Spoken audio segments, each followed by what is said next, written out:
Yes, people, what is going on? Welcome back to another podcast on Fight Game Insider. As always, it's your boy Jack, it's your boy Jim coming at you. Just going to be talking about a few of the latest bouts that went down, having a bit of a chinwag and seeing wag one. So let's go from the most recent fight. Obviously, this weekend was Ciryl Gane versus Sergey Spivak. Absolute masterclass. Jim, how did you rate that performance? Yeah, that was mad. I mean, so the Cyril fight, he battered him, didn't he? I mean, I didn't really think it was going to go any other way. I thought that's how it was going to go anyway. But it was the way the Spivak went in with that high guard, and I Mm, thought it's not a good way to do that against someone like Cyril. He was just going to pick the shots out, and that's yeah, pretty much what he did. Part of he was going up, and he was just standing there like just for a second, just to look at where to hit him, and that body work, the foot movement, it was just too much for him. But one thing that I was sort of looking at and seeing how he did was the fact of what happened with John Jones, got taken down so easily, dominated mm, that way. I was waiting to see what would happen. And then I think it was the first round when he tried to take him down first or second, and he just like sprawled it, and straight away you could see that he'd learned from the it. And I was like, yeah, reflexes. this is what he wanted to show. He wanted to show that just to let everyone know he can do that. And then yeah, when Mm, he came with the footwork, like he was throwing a jab, moving straight to the side, getting out of range, back in range. So slick with his head movement. Like he's so fun to watch as a heavyweight because he moves literally. like a middleweight. I think we said it before. Yeah, it was mad. I don't know what they do next though. In terms of what they do, because obviously he can't put him against John because of what's happened. But then do you Mm. give him the big Russian guy, scary guy? I can't remember his name off the top of my Oh, head, but Pavlovich. yeah, do you Sergey give him to him Pavlovich. or is he going to go to John? Like it depends what they want to do with that. But in terms Mm, of his performance, mate, he that was like a y'all must have forgot type thing because he really went for it. right.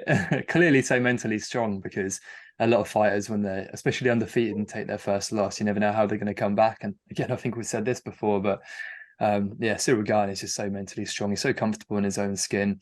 If I'm going to expect anyone to come back in that way, it's going to be him. But as you say, like just so pretty to watch. Fair play. He had a Yeah, dance partner that night that allowed him to look that way. But the IQ is just on another level. I think going into this fight, everyone knew that the advantage for Spivak was going to be on the ground. He's never been a massive striker. I know that he TKO'd. Actually, no, sorry, he submitted Derek Lewis, which was a good performance. To be fair, I was not expecting that. But even with his ground credentials, I did expect him to put up more of a fight against Ciryl. I think he landed like two, three shots the whole time. But for me, it comes to that point where you're in a high stakes fight. There's potential title implications. If you're Sergey Spivak, you're gonna get hit either way. You either continue doing what you're doing and you stay on the outside, just wait for a moment to shoot and get hit, or you push forward, you close the distance, and you get your hands on the guy to at least try and implement your game plan and probably get hit on the way in. So that did confuse me a little bit with Spivak, why he didn't just kind of, I guess, go for break when he realized his game plan wasn't working out. well, I think you get frozen by some people's movement. Like they say before, the way you see some people outclass people on the ground, people can do that standing up. It just doesn't look the Mm, same. Because obviously, when it's on the ground, you can see when they're so dominant, the guy can barely breathe, can't even move, and things like that. But when it's on your feet, sometimes you might think two people are maybe looking even, they're sort of feeling each other out, but you yeah. can get frozen on the feet like you can on the ground. Like just get, and I think that's what happened. I think when he was getting hit, when he started when you're trying to throw a punch at someone, trying to hit someone, they're moving out of the way, coming back at you, moving all these angles. They're so much quicker. It's intimidating. It's something you Mm, see and you're like, Jesus, like what am I supposed to do against this like sort a of person mental coming at me block doing all type this sort of thing. thing? Exactly, yeah. So getting to, I think that's probably what happened to him. Yeah, it's just it's not as easy. It's a little bit more subtle when it's from striking, but I feel he was just getting drowned with those shots. You can see when he was just covering up at the end. I don't want to say anyone quit. Like they're all fighters. Like they do their thing. Nobody's not scared or anything like that. But like he sort of, I think near the end accepted what was happening there, covered up, Yeah. and was just letting him get it. I mean, the body shots he was hitting him with, it was just if you can't breathe like that, you're getting crowded around. You must feel like you're drowning, and he's just hitting you Yeah. like that, finds his shot. If you give a striker like that time to find his shots, he's going to pick you apart. And I think unfortunately for Spivak, he just got thrown and in France as well. Like he's got that whole crowd behind Yeah. him every time something's happening. It was a lot for him, but Hmm. big performance for Ciryl. Yeah, man, the universe didn't deal cards in his favor that night, that's for sure. But yeah, it's going back to what you said about, what is next for Ciryl Gane. His position right now kind of reminds me of like a Max Holloway vibe where, he's kind of stuck at number two for now. He's taken out all the top contenders, but it's like, what is next for him? Because it's hard to justify a rematch with Jones. I know Jones is fighting not Spivak, Stipe Miocic in the near future anyway. So I think that's going to have a massive impact on the dynamic of the heavyweight division. But I can't help but mention there's guys like Tom Aspinall, on a very similar trajectory as Ciryl Gane, came back with a immaculate performance against Martin Tybura recently, and they're very similar attributes. Obviously, being from England, I'm a Tom fan, and I want to see Tom go all the way, just from being a Brit. But at the same time, from like a non-biased point of view, Ciryl Gane is also one of my favorite fighters. It's like, in a way, that matchup makes sense, but I don't personally want to see it because I don't want to see either of them lose. It's Yeah, like if yeah. they're gonna fight, I want to see them fight for the title. So don't know, man. That would be a fun fight though. Aspinall versus Gane is such a because, like you said, I mean, people speak so highly of Aspinall as well. Like when you see other fighters, people speaking, they're like, "Yeah, he's the next big Mm. thing." In terms of like the heavyweight division, him versus Gane, I think is just such a fun fight. I know I'd love to see him versus Jones. Obviously, him, but anyone versus Jones is always a big fight because it's the question: can someone stop Jones? Yeah, I don't see it personally. I think again, coming from England, we know the wrestling background is not something that's installed into us. And against yeah, someone like John, I feel like if he takes Aspinall down, it's going to be a long night again. But obviously, like it's heavyweight, anything can happen. That's the big thing. But Gane versus Aspinall, if I was in the UFC and I was putting fights together, that would be yeah, my next one. I think. Um, obviously there are other heavyweight contenders there that people may say are more deserved or anything like that. Fair enough, you can make that argument. But in terms of styles, make fights, yeah, I feel like a slight Piotr versus Sandhagen, where it was just like you mm. knew it was going to be a technical, unbelievable Proper fight like chess that. match. I feel like the same thing was going to happen after Noel Garden. It's just going to be so technical, so nice to watch. It has like whether or not it happens next or it's for the title, whatever, it has to happen at some point because they just match up, in my opinion, just match up so well.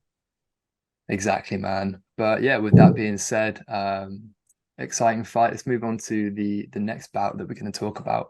So yeah, Rose Namajunas versus Manon Faru or Farrell, however you pronounce it. I think it's a silent T, but we're going to roll with it. So yeah, that fight was a little disappointing, I thought, mostly because Rose wasn't able to live up to her potential, which I think is pretty obvious why. The gruesome finger break. I mean, there were pictures going around after the fight of the finger, and like I've actually snapped that exact little finger before, and I know how much it sucks. But the fact that she pushed through the whole fight and actually got off, some good offense, as well as pretty Yeah, good defense with a snapped finger, it does go to show that I think if that injury weren't to have happened, she would have probably won. But it didn't play out that way, unfortunately for Rose. She did snap her finger um, in the first round. But yeah, what were your thoughts on that? I mean, I think when you fight, obviously the adrenaline kicks in a bit, so I don't know how much of a difference it would have made. Obviously, yeah, with the grappling side of things, it's going to do a lot, and maybe that's just me being a bit judgmental with it.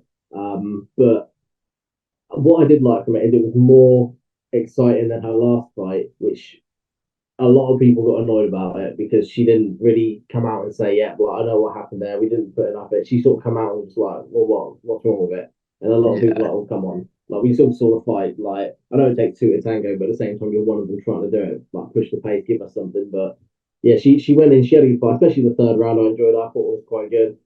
Um, yeah, like I say, it's always annoying when an injury happens in a big fight because it's always the what if, and obviously that fighter then has to recover and it comes back and it's always annoying to see, and it seems to be happening quite a lot as well. I've noticed mm, recently over the last year, especially like in the UFC, a lot of injuries that are happening. So I don't know what.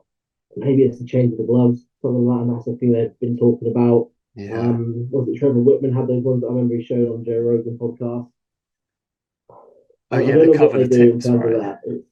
Yeah, exactly. Yeah, so the ones that cover, and maybe there's something they can do with the kind of pads. I know they don't want to make big gloves because that's the whole point of the UFC is that you're not fighting in big boxing Yeah. gloves. But maybe there's something they can do with that. But yeah, a bit unfortunate she got injured, but I thought she did well. And I thought it wasn't that bad of a fight. I quite enjoyed it, to be fair. It's good to see that she went for it. And I think she really understood from her last fight that she needs to step on it, really. For sure, yeah. And I mean, on the plus side, when you look at the positives to come from it, we got a brand new prospect that's just taken out a big name. Can't remember how many wins she's got, but I know she's got one loss. So, a good prospect to get behind. And also just great to see, her have that moment in France, her home country. Yeah. So yeah, that was super exciting too. Well, maybe not so much. But yeah, let's move on to the most recent fight. I think I actually introduced this as let's start with the most recent fight, Ciryl Gane, forgetting that that was actually the week prior. Yeah. The most recent fight coming off this weekend, Israel Adesanya versus Sean Strickland. If any of you watching right now had predicted that, you're either lying or you know something that we didn't, because I don't think anyone could have predicted that. It's one of those ones where now it's happened, I think about it and I kind of analyze it in my head, and I can see how it happened. He's always had problems. Well, when he's had problems, it's been when people are pressuring him, when they impose their fighting style, when they close the distance. Israel's always used his attributes of size and length to kind of keep his opponents at bay. And if there's one guy who walks forward and doesn't stop walking forward and has immaculate distance management and just so efficient with his movement, it's Sean Strickland. If anyone's going to close the gap and walk through the fire, it's Strickland. And now it's happened. I can kind of see it, but I'm not going to sit here and say I predicted it. That would be a lie. I did not see this coming. Jim, what's going on? Mate, I mean, I can't believe for a start we've got Sean Strickland as a champion. I mean, all respect to the man, but Jesus Christ, the things that are going to be coming out of his mouth. He's yeah, it's to be fair, it's going to be exciting, but he's so comfortable, like I say, in the pocket, in range. It's like when you fight this, when you're out of range, you know you're out of range. You act a certain way, you behave a certain way, and when you're in there, there's this adrenaline that goes in because you know you can get hit when you're there. There's Yeah. that little bit inside you. Obviously, fighters they train to ignore that and train to do the best they can. But Sean, he doesn't even change when he's in distance, when he's out of distance, he's exactly the same. It's like he's Mm, not even against anyone. But the thing that made it so weird for me was the Pereira fight, in which that he got caught like that. Pereira is so similar to Adesanya in terms of size, length, how they fight. Like it's such yeah. a similar fighter. I just thought he's obviously got to learn a lot from the Pereira fight to come in, so maybe that helped with it. But I didn't see that come in terms of how he beat him. I thought it was going to be wrestling based. I thought it was going to be something like that. But he was so comfortable. Kept lifting his legs up as well to check the kick. So Allison couldn't throw his kicks Mm, that he loves to do. He was constantly throwing his legs up trying to check it, doing that weird, awkward sort of stance or that move. All that he just Anthony could not hit him. And whenever Sean yeah. was hitting him, he was hitting him like so accurately, so perfectly. You could see the shot, such a bigger shot.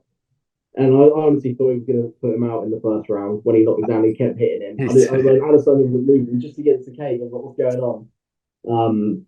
But it was interesting to see what Sean was saying when he was saying he wasn't ready. Like he just knew. Mm, They were asking what happened with the first. Like, do you think you were going to get him out? And he's like, nah, he just wasn't ready to go. Like he knows what he's capable of. He knows what he does. He knows his power. And I experience, was just right? like, as much as he can be a dick on the mic and what he says and things like that, I don't agree with it. I know it's like a Colby Covington thing, whatever, but I do like the attitude he had after when he was just like, it's just Mm, fighting. Like we just fight. He said something about he trains. No, he fights so he can fund his hobby of training, which I thought was amazing. Like his yeah. actual like training is the actual fight. It's not the actual fight and doing all that. He just loves to be in there and train. Like I thought that was so cool. And he is going to fight anyone, and he's going to make it fun. It's not like we've gone from Adesanya, an amazing striker, to a heavy grappler base where it's going to be sort of Exactly. like that. It's going to someone else who's going to want to fight. And obviously, it is going to be Adesanya next. I think Dana said that. Adesanya said he wants it. Sean knows the game. He knows that's going to happen next. Do you think same result, or do you think Adesanya learns from this and gets him for the next fight? So quite early on, when I started to realize Sean was getting ahead and seeing the direction it was going, I was thinking, what could Adesanya do to improve? And there's one massive hole in his game that I think, if he fixed up, would be a game changer for him. So that's when he's being pressured against the fence. He's always trying to slide out, slide right, circle back to the center. Sure, that's one way of going about it. The other way would be close the distance, clinch up, and turn. When someone's like pushing against you, you either back off or you close the distance. Obviously, if you don't move, you're staying at their perfect range. And not once in that whole fight. And when I thought about it, I thought, wow, I don't actually remember seeing him ever do this, apart from when he was getting finished by Pereira. It's the only time that I've seen him do this. When he's up against the fence and they've closed the distance, he will never close the distance, clinch up and try and pivot out. So I feel like if he can get more comfortable with the clinch and start implementing that into his game, I think that would be a game changer. But he's so... Yeah. I get the whole you go into a fight with a game plan and then you stick to it. It's being disciplined, it's being professional. But there has to come a point as well where you realize it's not going your way and you have to try something else. I feel like that would have been a good option for him. But Sean, like, where he's got such a high guard, he just pops it straight out. And when you watch Adesanya's, and it's always worked for him, so why would you, why would you change what isn't broken? But in this fight, it was so evident where like Adesanya's hands were by his hips. By the time he's pulled it up to let one go, Sean's just too quick. And I think it's a testament to Sean always sparring as well. He always leans on that and Yeah. emphasizes how like he's just sparring Sparring because it 15, 20 builds that. rounds at a time and stuff like that. It's just mad. Exactly. It builds a muscle memory and like a fast twitch fighter that you just can't get without experience. So it just comes down to a case of styles make fights, really. And I think, unfortunately for Adesanya, it was a bad matchup for him. But I think with the right adjustments, he does take the win in the rematch. Not going to lie. I think maybe he needs to come out like a Yair Rodriguez type with some of those mad shots he's gonna have to go. And I think he also needs to get the respect from Sean and put him on the back foot because Yeah. a lot of that fight he was on the back foot, running away, not like running away, but you know what I mean, like getting away, trying to Yeah. keep at a distance, which is obviously hard to do against Sean. But you can see how tired he was getting, and like we say, Strickland was just gonna fight like that all day. If you let him just walk forward and fight like that, he's gonna do it all day. He does it all the time at the training. So Adesanya, you can see, was getting tired. Sean was just absolutely fine going forward. I think for the next fight, I'd like to see Adesanya get more aggressive. Needs to get the respect. Like I say, he needs Yeah. to make it so Sean can't just walk forward. He's going to make it so if Sean walks forward, he's going to know that he's going to get hurt. He has to throw like that. And obviously, the worry with that is overcommitting and getting caught yourself. Maybe he doesn't trust his chin as much. I don't know. It's going to be interesting to see how he plays it. If he tries to play it again with a technical point shot, point fighting, or is he just Mm, going to go in there and think, right, I need to take this guy out? Because he's not going to do that Boston thing. Sean isn't going to overcommit no. to what Adesanya did to Pereira. So, but having said that, Adesanya lost his fight to Pereira and then came back and beat him. So Yeah. he proved he can come back in a rematch and win. So it's going to be interesting. But this is the thing that annoyed me so much. You know how much I love Whitaker. Mm. If Whitaker didn't lose his last fight, Oh, he would Sean be in Strickland there. versus Whitaker is the perfect fight, and I think Whitaker wins that. Or Whitaker. Absolutely wins that, and he becomes a champion again. When that happened, I was so annoyed because I was like, I know Whitaker would beat him. As much as people may Yeah. disagree and get mad at it, I know Whitaker would beat Strickland, but he lost that last fight. So if he doesn't fight Adesanya, it's going to be Duplessis, whatever his name is. No disrespect, but whatever. Yeah, I'm still annoyed about it because I think if he'd got that fight, he'd got the next one. Yeah, See, I think as well, this brings into question the legacy of Israel Adesanya. I think prior to this, there was a strong argument for considering him in the all-time greats combo, especially for middleweight. First loss to Jan Blachowicz, moves up in weight, was a competitive fight in the feet, second and third. It's not second and third, sorry, I think it was the fourth and fifth, was taken by Jan by just implementing the ground game, really, and just laying on top of him. He got us some shots, made some work of it, but it was close. And it wasn't like he was beat. So I guess there's the argument of, okay, he wasn't outclassed too much and he dared to be great. And then there was the Pereira thing where like he'd already won, so he had that on him. And Adesanya was winning the whole fight and just got caught in the last round. So it's like, okay, cool. Technically, he's still better than Pereira, but that just happened. So we'll let that one fly. And now it's like, where does his legacy stand? Because he was not supposed to lose to Sean Strickland, especially in the fashion that he did. It's going to be interesting to see how he rebounds, and it's going to be interesting to see in like 5-10 years time how we look at Israel, because he said that he's going to be in the game for a long time yet. I just can't imagine a world where he's not fighting for titles. I saw some crazy stat or picture on Instagram earlier, and it was a list of all the pay-per-views that Izzy headlined. And yeah, is this the end of Izzy's era? I guess is Well, that's the thing. the Does he question. come back? Does he win the fight against Sean? Is it one of those ones like you say where it's going to be the decline? It's interesting to see. But just going back to what you said about him being the goat of the middleweights, obviously there's an argument for that. Do you think these days people get so caught up in recency bias that they start calling people the best in the division because they did well for a bit? And I don't want to single anyone out, but the one that comes to mind is Aljo. People talk about him Yeah, being the bantamweight goat. Like his fights are questionable, like in terms of how he won and everything like that. Like he beat a one-armed Dillashaw. He won the title by getting it by DQ. Um, there's stuff about it where it's just, but then people saying he's possibly the guy. I feel like recency bias comes a lot into stuff. People forget real quick 100%. about people like Jose Aldo, about Anderson Silva, like all of these high level people that have been fighting, like Jose Aldo, for instance. Like his career is incredible, but it's because he fought Yeah, before the UFC became McGregor. He's known for the McGregor incident. That's what it exactly. is when it got that big. But no one talks about all what he did before. And I feel a lot of the time people go on about fighters being the goats. So much reason, like, and then it will happen, and they'll say that, and then they'll lose, and they'll be like, "Oh, like he wasn't the goat." And Yeah. it's just annoying me. But I think people need to the whole goat conversation. Wait until careers are over. Don't start saying it halfway Hmm. through careers, halfway through people doing fights because you never know what can happen. Like what can happen with Adesanya? He could lose his next six in a row. Tony Ferguson, he was like the Prime boogeyman example. of that, and now it's just like that, and now it's just yeah. People need to. I think people need to lay off the goat thing a bit. I think people use that way too much. The only one I can say for certain who's a fighter at the moment is John Jones. The only one I can say that if you call him the goat, I'm not going to argue with you. But It's a anyone else, safe bet. just wait until it's over and then sort of see what happens there, and then we can make a decision on it. But yeah, going back to what you're saying, the whole Adesanya thing, what happens next? Again, it always depends on your next fight. Like he can win his next fight, and then he's a three-time middleweight champion, Mm. and then he can go on and win a couple more and retire as a champ, or he could lose this fight and maybe then try to go up a weight. It's going to be interesting. It all depends on what he does next in his next fight. Yeah, I was listening to the Michael Bisping podcast and just listening to him talk about it. And he mentioned something interesting, which, has a lot of credibility coming from himself who's been through it. It's the mentality of when you start losing, when you're undefeated, or if you're on a mad streak, it changes the way you approach fights. You fight to win, but he mentioned that when you start losing, you start fighting not to lose. You become more preservative, and more cautious in your decision making. And I guess that begs the question: has that already happened to Izzy? And will that continue to happen to Izzy even more? But yeah, I don't know. I think he's a mentally strong guy. Izzy, he'll come back from it. It's just interesting to see where his career is going to go from here.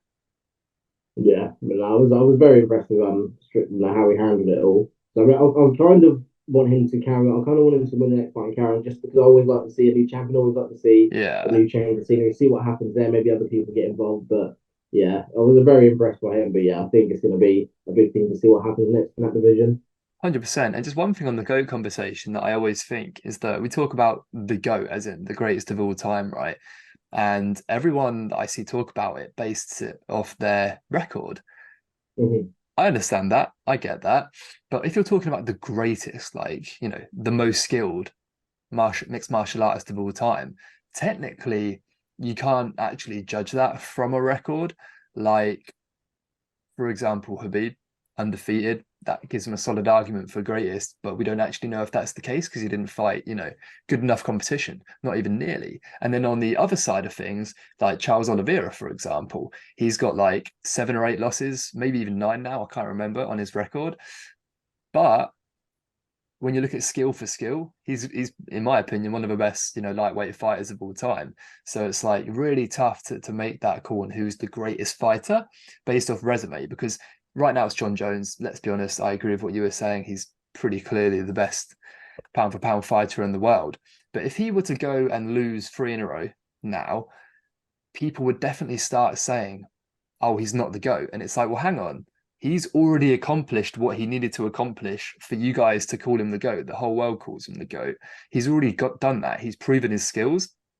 So now that he's added 3 L's to his record, how does that change his skill set? Do you know what I mean? That's just something that I've always wondered when people talk Yeah, about it's the the GOAT Mayweather combo. though, isn't it? It's the whole Mayweather thing of he came in, it all had to be like if you don't have an O, then you can't be the GOAT and stuff like this. Like, but you look at some of the other Yeah. fighters, like Sugar Ray Robinson, Leonard, Ali, Sonny Liston, some of these crazy fighters that may have a few losses on their record, like they fought for a bit too long, whatever. But Mm. when you look at skill, like Roy Jones Jr., for example, he was one of the best boxers I think I've ever seen, but Yeah. obviously he lost a few fights. Like, really, yeah, I 100% agree. The record really doesn't matter unless you're like really losing a lot of fights to very low Mm. competition, stuff like that. Fair enough, you can judge it, but yeah, I 100% agree. And also the whole Khabib thing as well.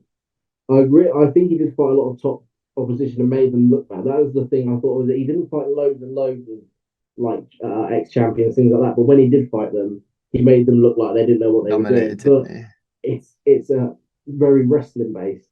Like for me, I Mm. put GSP over Khabib just because of a mixed martial artist. Like if you Yeah. want to stand up and strike with him, he can outstrike. You want to wrestle, whatever, he's going to do that. Whereas Khabib is just going to take you down and just absolutely destroy you on the ground, and you can't do anything about it. But Mm.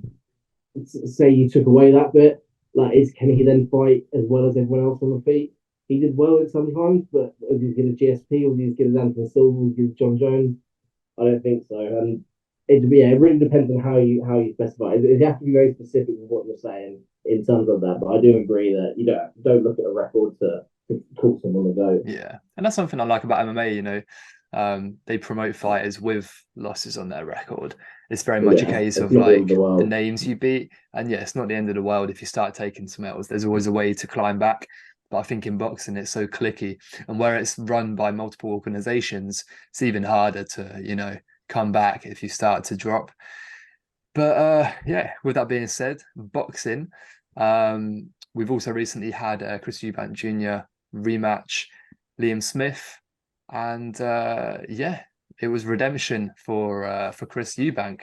How did you think? I mean, firstly, before that fight, how did you think it was going to play out? Obviously, I think it was a bit unexpected to see Chris get stopped in the way he did, especially from Liam Smith. So prior to that fight, you know, how did you think it was going to play out? I predicted very similar to the first fight. I thought Liam was going to outbox him. I've never been that big on Chris Eubank's boxing skill. I preferred him to what he did with this fight, where he just goes in there, goes in, you get his chin down, starts swinging hard, like a brawler. That's what I was seeing him when he was coming up. Yeah. I never really had his boxing skills to be that highly regarded. So I thought Liam was going to go in there, and I always had the boxer over the brawler sort of thing. So I thought that's how Mm, it was going to be. sure. Liam just didn't really seem like he got started though. I don't know what happened. And I think he said something about an injury before in his camp, something like that. I Yeah. can't remember. I think that's why the fight got postponed. So fair enough, you can say that. But yeah, I was surprised. I was happy, should I say, that Eubank went in and fought how he fought.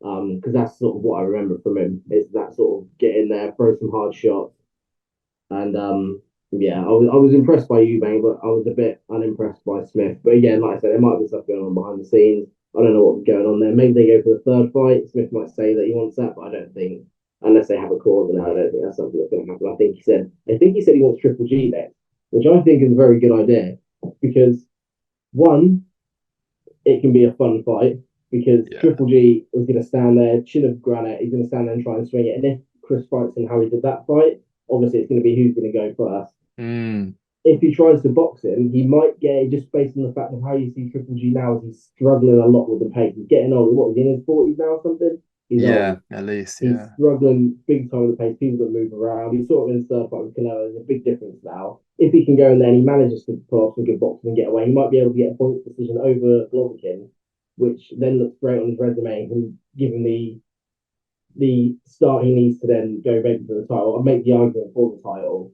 Um, so I think that's a very good idea. Like I said, it can either be a really fun fight or he could get away with having that on his record and looking good. But yeah, for the actual fight with Smith, I was a bit underwhelmed by Smith's performance, but glad that Eubank went in there and tried to fight like he normally does. 100%, man. And it's tricky because when fighters come out and say, oh, yeah, we had issues going into the fight, there was a dodgy camp, etc. On one hand, it sounds like an excuse. People are very quick, especially in the fight, especially in the fighting game. You know, haters hate big time in this industry. But at the same time, you have to understand that most fighters go in with some sort of issue. There's never a perfect training camp. You're never perfectly fresh and healthy. There's always going to be some sort of underlying issues. With that being said, I think in Liam Smith's case, I believe him, because when you saw him, Chris looked great. Props to him, not taking anything away from him. But it is easy to look good when your opponent is just a punching bag. And from what I saw from Yeah, Liam, he was just covering up, just not really doing anything. So I don't know. I don't want to see the rematch, if I'm honest. I think as far as most boxing fans were concerned, they was expecting Eubank to get through him in the first place. So for a third fight to happen, it's about money, isn't it, at the end of the day? So they're never going to yeah, make that. But GGG, I think, is a good option for him. Even prior to that third Canelo fight where he did look terrible, there was another guy he fought. I can't remember his name, but it was for a title, and the poor bloke got robbed. He beat Triple G, and I watched the fight, and it was kind of embarrassing. Actually, it was one of that. I think that was the moment for me where I was like, yeah, man, like, it's time to hang it up. You've had a good career. Only lost to Canelo, technically lost to this bloke, but you got a yeah, benefit of the doubt sort of thing. But then again, at the same time, there's the Conor Ben fight. The first time round when that was yes, being promoted, I was really, really excited for that. I was absolutely gutted when it was when the whole like drug accusation thing happened. And to this day we don't even know the truth. But I'd like to see that. I'd like to see that. yeah. It's history in the making. Yeah, I think that's a good one. I know there's a big weight difference. I can't remember how much he's. I think Chris is cutting quite a lot to fight through that fight. Mm, And obviously there might be that bitterness in him that he cut all that weight, got there, and then that happened. But obviously, like I say, Ben beat the cake. You can't judge him and say that he did it because they've come back and said no, he's fine, he can fight again. So yeah. obviously, I don't know what happened there. I don't want to say I never want to say that a fighter's on drugs or doing anything without being able to actually prove it or do anything like that. So fair enough. We'll give him the benefit of the doubt for it. So I think that's a good fight to come back. Everyone's going to want to watch that. Massive fight in Britain, definitely. Huge. And also that's a fight because Conor Ben, I rate him so highly. He's a monster, just like his dad. He wants Got to go that in there. dog He in a wants to mini. mess you up. And then go against because Chris Eubank Jr. has got a good chin. I don't know what happened with the Liam Smith thing, but he is known quite well for having a good chin, so he can go in there and swing Yeah. it.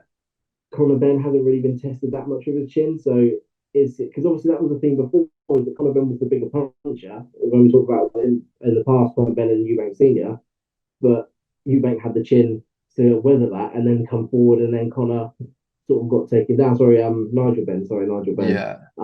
So Conor has he is it going to be a similar thing? Is it going to be that Conor hits Eubank, is hurting him, can't quite get him down, and then he comes back in the later rounds, just exactly like it was history repeating Yeah. itself? It's going to be good. I want to see that fight. I'd rather see that than the Triple G fight. I think the Triple G is a good one for Eubank personally. I think that's a good idea because of global things like that. But in Mm. terms of like a legacy fight, like a big fight for us in Britain as well, yeah, I think they should do that one. I'd love to see that. Yeah, because I think they kind of bruised it a little bit when it didn't happen, and then Eubank went and took the L. Like it definitely, at least in my eyes, Yeah, diminished the excitement around it. Like we've just seen him stopped. But hey, big domestic fight for Britain nonetheless. And yeah, I'd like to see that next. Gonna yeah. wrap things up for today. We haven't upgraded to Zoom Premium yet, so we've only got 45 minutes and we're running out of time. But I hope you enjoyed today's podcast. It's been Jack. It's been It's Jim. been Jimmy. Safe everybody. Until next time. See you later.